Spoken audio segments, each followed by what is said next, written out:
Good morning student. Today we are going to study continuation of chapter number 8 Human Capital Formation in India.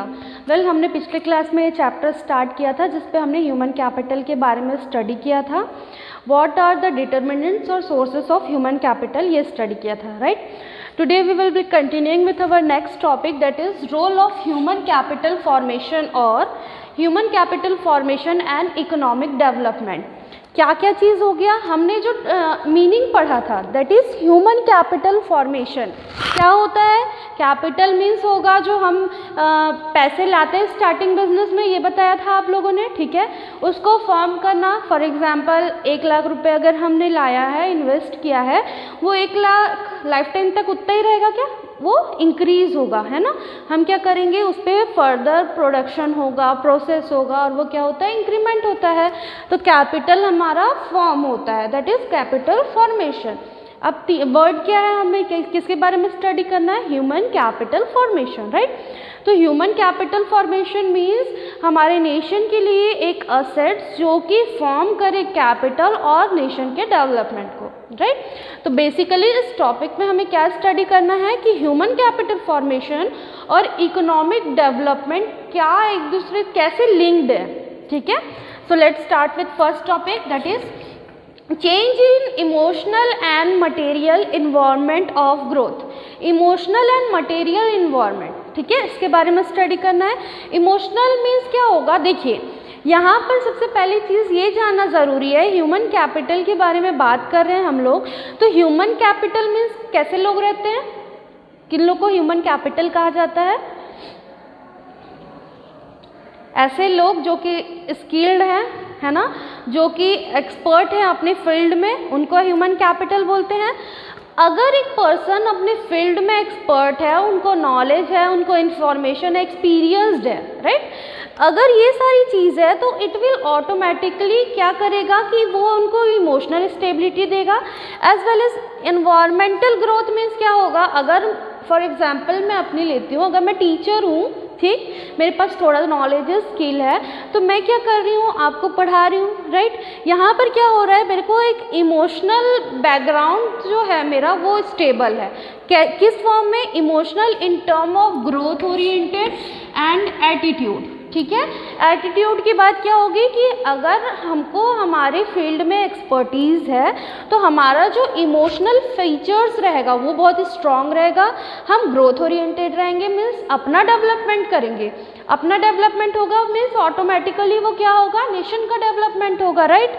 तो basic जो इसका formation है economic activity में कैसे करता है कि it will change over emotional as well as material. Material environment of growth means क्या होगा, material means higher number of skilled and trained worker, ठीक है.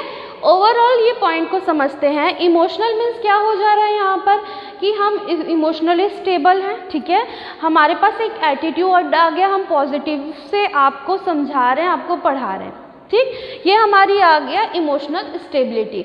नेक्स्ट क्या चीज़ है? मटेरियल. मटेरियल की बात करें तो अगर higher number of skilled and trained worker रहेंगे तो ये क्या होगा, ऑटोमेटिकली प्रोडक्टिविटी बढ़ेगी. स्किल्ड पर्सन है तो वो अपना जो भी परफॉर्मेंस है वो बहुत हायर लेवल में देंगे, राइट. तो it will automatically leads to economic development, ठीक है. इकोनॉमिक डेवलपमेंट में हेल्प करेगा अगर हम emotionally as well as materially fulfilled है, डेवलप्ड है तो, right. Next point is higher productivity of physical capital. Physical capital means क्या हो जाएगा, फिजिकल कैपिटल में क्या क्या इंक्लूड होता है? फिजिकल कैपिटल, अभी हम क्या पढ़े, ह्यूमन कैपिटल के बारे में. ह्यूमन मीन्स वी ऑल, ठीक है, हम लोग ह्यूमन कैपिटल है. Physical capital means machines, right. Machines जो हम यूज़ कर रहे हैं उससे प्रोडक्टिविटी बढ़ेगी. अब इसको थोड़ा पॉइंट को रिलेट करते हैं. Higher productivity of physical capital, अगर एक पर्सन स्किल्ड है, एक्सपर्ट है, नॉलेज है, एक्सपीरियंस्ड है, तो उनकी प्रोडक्टिविटी अगर हम कंपेयर करेंगे टू अनस्किल्ड अनएजुकेटेड पर्सन तो वो ज़्यादा रहेगी, ऑफकोर्स ज़्यादा रहेगी, राइट. तो बेसिक जो आउटपुट ये बता रहा है कि हमको प्रोडक्शन से रिलेट करना है, ठीक. तो हायर प्रोडक्शन और higher productivity of physical capital means अगर एक पर्सन जिसको कोई नॉलेज नहीं है, कोई स्किल नहीं है, अगर वो वहाँ पर काम कर रहा है तो जो आउटपुट ऑफ कोर्स जनरेट होगा, कंपेयर करेंगे to a person who is expert in it, बहुत ज़्यादा वास्ट डिफरेंस आएगा, राइट।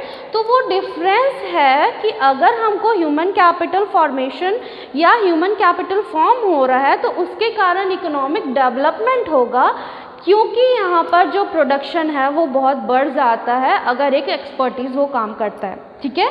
इस पे एग्जाम्पल भी है आप लोग को, specialized engineer handling machine better than other. अगर एक मशीन का सेटअप है, ठीक है, वहाँ पर मतलब अनएजुकेटेड पर्सन काम कर रहा है, ऑफकोर्स वो मैनेज कर लेते होंगे, ठीक है। यहाँ पर एजुकेशन का बात नहीं करेंगे हम, बट वो मैनेज कर लेते होंगे। अदर साइड कोई पर्सन आता है who is a engineer who is expert in running that machine, वो उसको ज़्यादा अच्छे ज़्यादा इफेक्टिवली रन करेगा और इफेक्टिवली मीन्स आउटपुट जो जनरेशन होगा वो बहुत मैक्सिमम रहेगा, राइट। समझ में आया point. Next point is innovative skill. Innovative क्या होता है इसका मीनिंग? कुछ नया करना, राइट। कुछ नया करना कौन कर सकता है? जो कि ट्रेंड रहेंगे, जो कि एक्सपर्ट रहेंगे, उनका ज़्यादा इन्वॉल्वमेंट रहेगा, ठीक है। ऐसा बिल्कुल नहीं कहा जा रहा है कि जो अनएजुकेटेड है या एक्सपर्ट नहीं है या नॉलेज नहीं है वो नहीं करेंगे, वो भी करेंगे। बट अगर एक पर्सन स्किल्ड है, एजुकेटेड है, आप सब पढ़ाई पूरी कंप्लीट हुए, ठीक है, आपका पढ़ाई कंप्लीट हुआ, नाउ यू आर स्किल्ड। अब आप क्या करोगे? थोड़ा सीखोगे, टाइम के साथ आप एक्सपीरियंस लोगे, बट स्टार्टिंग में तो अपने आप को इनोवेट करोगे ना कि हमको क्या करना है, कुछ नया करना चाहते हैं क्या, ये सारी चीज़ें आती है। तो innovative skill means large number of skilled and trend personal greater the possibility of innovation means अगर जितने ज़्यादा large number of skilled person रहेंगे, इससे इनोवेशन के जो टेक्नोलॉजी इनोवेशन या कोई भी टाइप ऑफ इनोवेशन की बात करें उस पर ज़्यादा पॉसिबिलिटी है अगर एक पर्सन एक्सपर्ट या स्किल्ड है। Okay, next point is higher rate of participation and equality.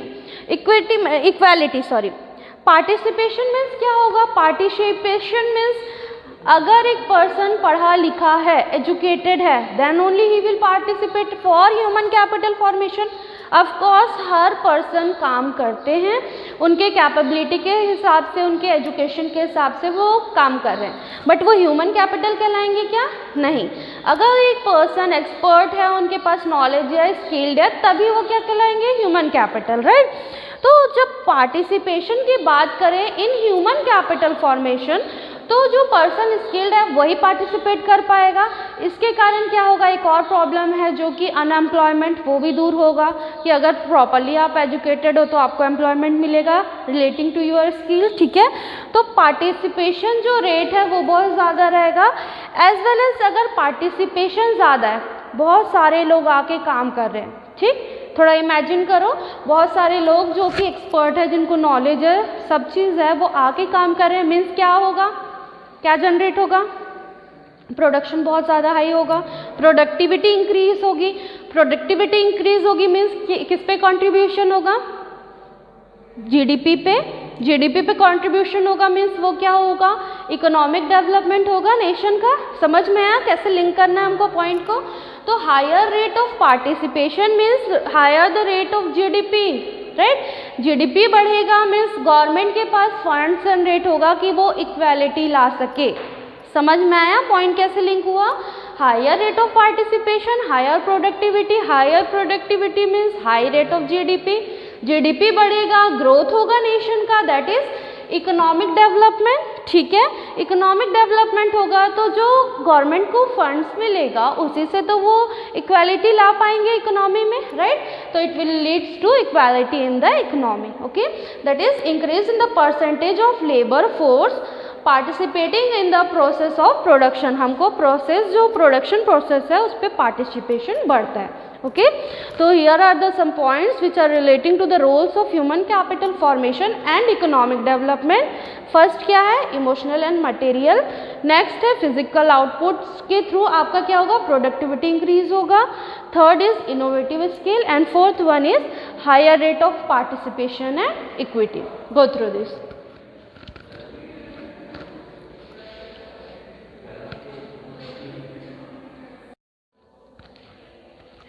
Okay student, हमने अभी देखा कि what is the role of human capital formation for economic development. Now the next topic is problem facing human capital formation in India. Means अब हमको ये देखना है कि ह्यूमन कैपिटल फॉर्मेशन क्या होता है, what is its role, what are its sources. ये सारी चीज़ें हमने स्टडी कर ली. क्या रीज़न है इन इंडिया कि इतने सारे लोग एक्सपर्ट हैं, नॉलेज है, उनके पास एक्सपीरियंस है, बट ये सारी चीज़ें होते हुए भी ये पीछे क्यों हैं, राइट. ह्यूमन कैपिटल फॉर्मेशन में इंडिया क्यों पीछे है, क्या क्या प्रॉब्लम फेस कर रहे हैं, वो सारी चीज़ें हम इस टॉपिक के अंडर पढ़ेंगे. That is the problem facing human capital formation in India. The first one is rising population. First problem, the first and the foremost problem is rising population. Well, India में हमने पिछले chapters में भी study किया है कि there are lots of measures which are adopted by the government to remove poverty in India, right? PAPs हमने study किया. इतने सारे मेजर्स हैं, इतने सारे तरीके लाए गए हैं गवर्नमेंट के थ्रू ताकि हम पॉवर्टी हटा सकें. क्या पॉवर्टी हटी? नहीं हटी.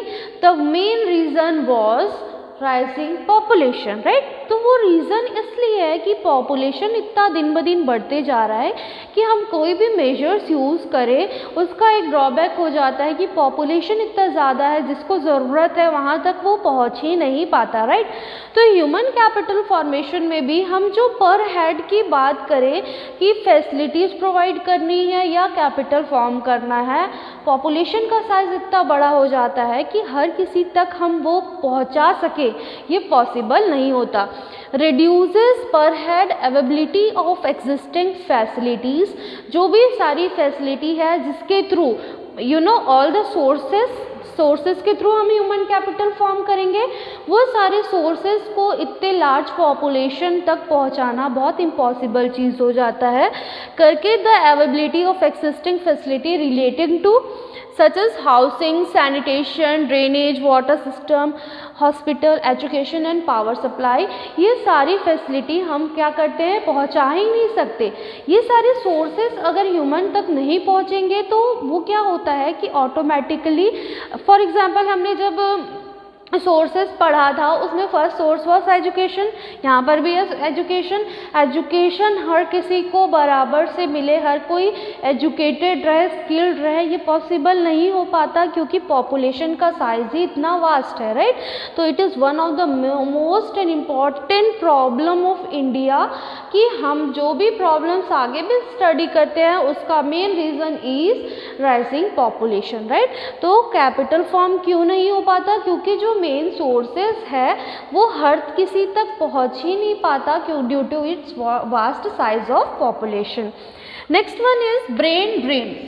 ब्रेन ड्रेन से पहले एक और वर्ड है दैट इज़ माइग्रेशन. हमने पिछले क्लासेस में स्टडी किया था. माइग्रेशन मीन्स क्या होगा कि पर्सन मूव करता है, शिफ्ट करता है from one place to another in search of better job, living condition, climate condition, बहुत सारी चीज़ें रहती है, राइट, कि एक person one place to another migrate करता है.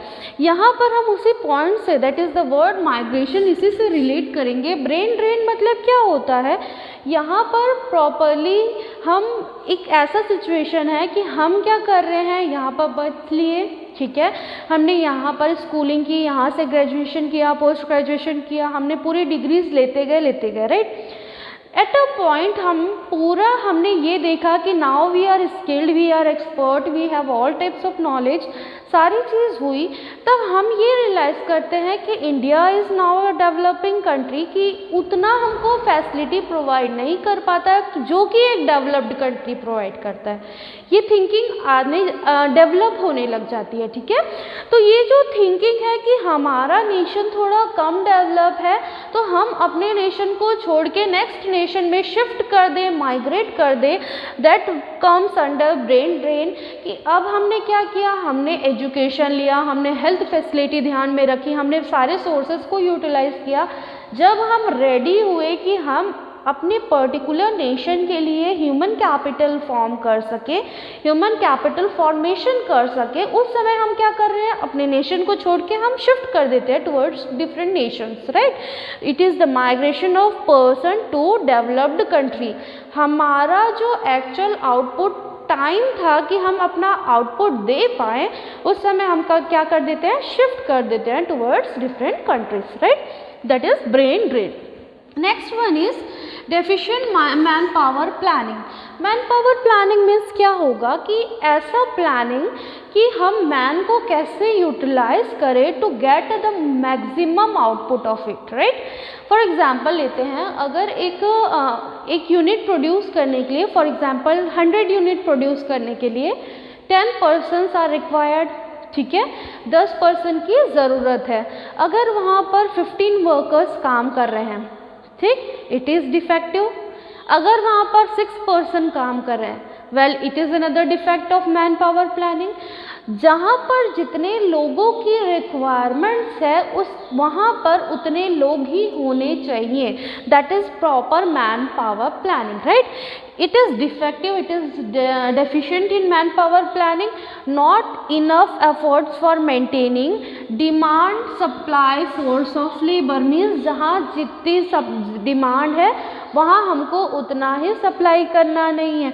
इस पे क्या 10 लोगों की ज़रूरत है, हमको 6 भी नहीं चाहिए, हमको 15 भी नहीं चाहिए, हमको कितने लोगों की ज़रूरत है, 10।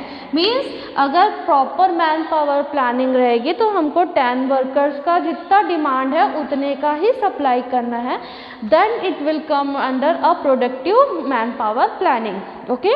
तो so India is facing a problem of defective man power planning. क्यों? क्योंकि जितने लोगों की ज़रूरत है उतने लोगों को वहाँ पर जॉब नहीं मिलता, वहाँ पर कैपिटल फॉर्म करने की पोजीशन नहीं मिलती, राइट। यहाँ पर एक और चीज़ है, इस पॉइंट में आपको ध्यान रखना है कि India is facing a problem relating to graduate unemployment.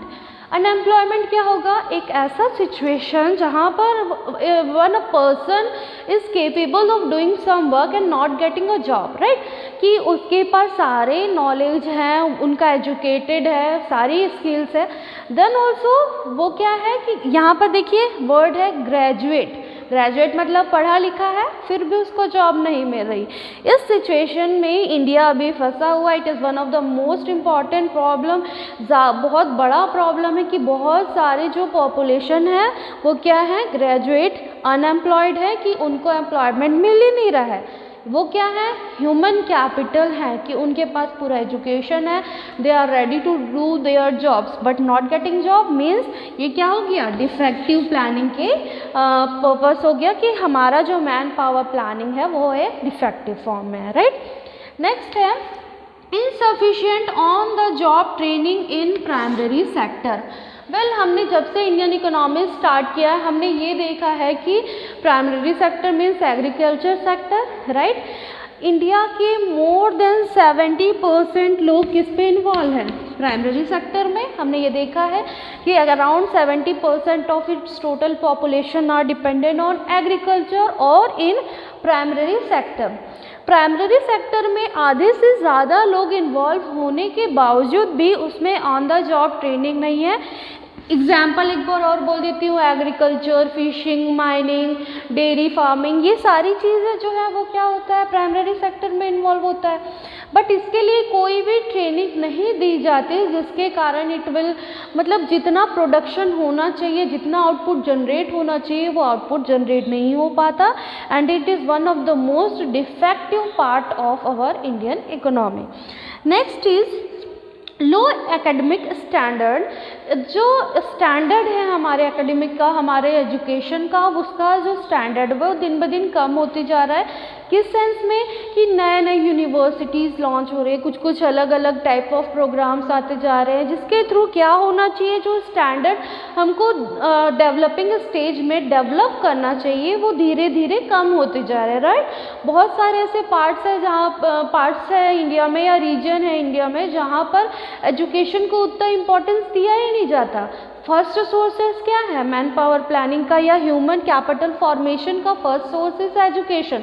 But जो एजुकेशन है is also of low standard, जो एकेडमिक स्टैंडर्ड है वो बहुत लो है। Okay student, so here are some of the problem which India is facing for capital formation. ठीक है, first one is rising population, brain drain is related to migration, deficient man power planning is related to the example याद रखेंगे आप, graduate unemployment, लोग graduate है unemployment है, उनको proper job नहीं मिल पा रहा है, on job training in primary sector, and last one is low academic standard.